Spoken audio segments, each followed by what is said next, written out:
So please join me in welcoming two more of our co-hosts. We have Esther Cohn, the Vice President of Communications and Public Affairs for Flashfood. Give her a round of applause. And Alison Bodor, the President and CEO of the American Frozen Food Institute. Give her a round of applause. You all right? Before I begin the conversation, I'd like to thank a few more in-kind partners, Little Sesame, Kerry Dairy Ireland, and Simply. So this has been a great morning. I feel really good about it. I'm wondering what stood out for you both. A couple things stood out for me. Thank you, Danielle. First of all, thank you for having me, and thank you for having AFFI as a sponsor of this great morning. A few things. One, the complexity of our food system, and I loved hearing from Elliot about the cold chain and what an important part of preservation that is. I'm not sure he nailed that point on or I want to reiterate it, that, we have a solution. We have an opportunity to prevent food waste through freezing, and the cold chain is an incredible part of doing that. And it takes an infrastructure that goes from the field to the food processor, to the community, to the food pantry, to the home.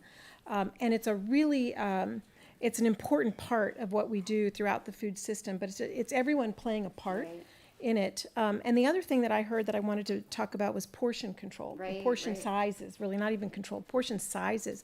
And what a simple solution that is, that we can all be part of and all participate. And it's, of course, it's a feature that we're excited about in the frozen food industry because we do offer portion sizes. It's a big part of what is in the freezer aisle, whether that's resealable packages, which we heard Ronnie Neff talk about as well, or a portioned meal to begin with. It's part of the solution of food waste. So it's an opportunity for at each part of the food chain for us to play a part. Absolutely. Thanks, Alison. Esther? I think Representative Pingree's session really stood out to me because there was, she talked about sort of the importance of fun in the kitchen, and I think that's something that we think about a lot at Flashfood, because to have a hard problem that you're solving, I think it needs to feel really approachable, and the solutions that you need to incorporate in your home. I think, we're asking people fundamentally to change their behavior to make a difference, and for that to feel hard, or I think someone brought up, finger waggy earlier. Sure. I think it's really important for it to feel fun, and the idea of making soups and sauces and trying new things and experimenting a little for the sake of ultimately wasting less food, I think is really important for solving this problem. And so that one really stuck out to me. I thought it was, she's doing incredible work, but I think to have this conversation around the fun things you can try in the midst of the policy changes that, people like her are moving forward, I think is an important tone to strike. Yeah, we need a little bit more fun in this movement for sure. I was really impressed. This struck me that we had two Congress members who decided that this was a summit that they wanted to speak at. What does that say to both of you? One part of the policy conversation was endurable policy, right? And I think we need to engage both sides of the aisle on endurable policy, because that's what's going to make it durable for the long run and have it not be rolled back. And I think we saw from two leaders who definitely want to do that and want to reach across the aisle. And it's also, what did we hear early in the beginning from Jamil? He said it's an all of society solution. Right. And we do that when it's bipartisan. Right. And I think food waste, we have that opportunity with the food waste because it is enjoys such bipartisan support. Thankfully, it's one of those things. Yeah.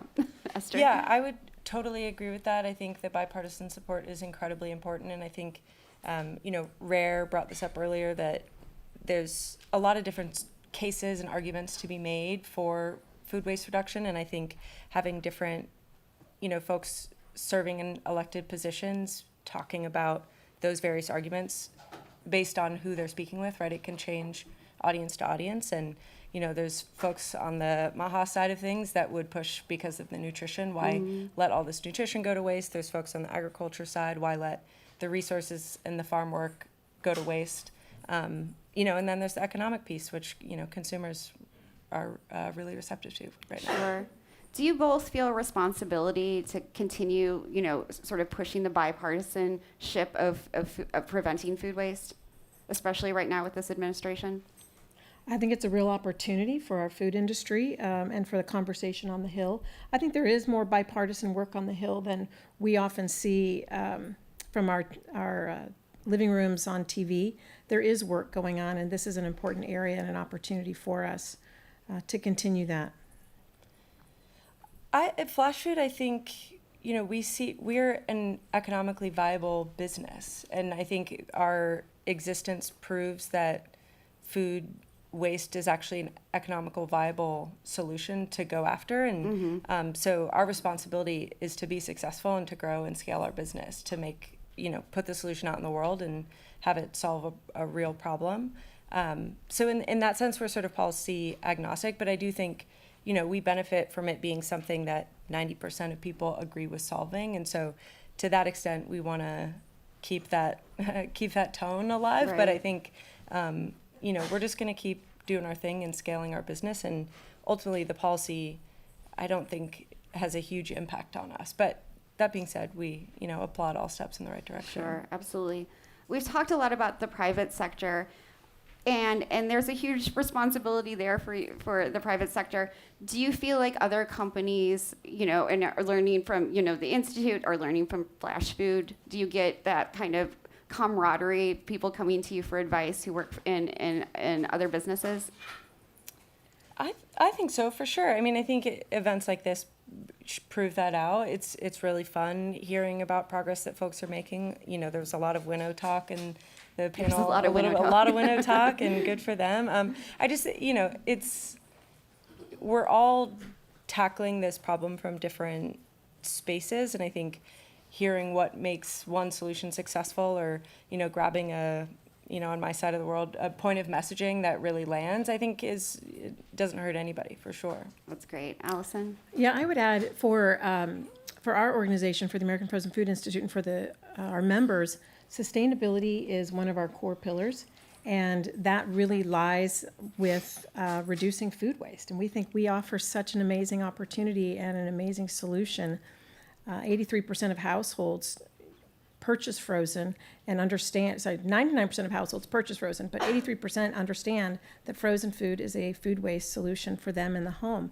So that's really a win-win for us. And how do we help consumers continue to understand that added benefit of frozen? Yes, it's convenient. Yes, it's tasty, but it also helps prevent food waste. Again, I want you both to end with a call to action for the folks in the audience. Allison, you go first. I'd say take advantage of your freezer. Whether that's freezing your own leftovers, we heard that a lot today, or using resealable, buying resealable packages in frozen, so you only pour out and eat what you're going to use, and then use what you're going to eat, and then save the rest. But use your freezer, take advantage of that, and be part of the solution, because it will take all of us to be a part of that solution. Thank you. Esther, final word.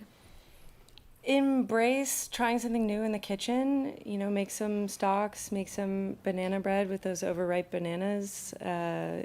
Just use your herb stems. That's one we hear from chefs a lot, is you can just put those in whatever you're making. You don't need to throw them out. So that's mine.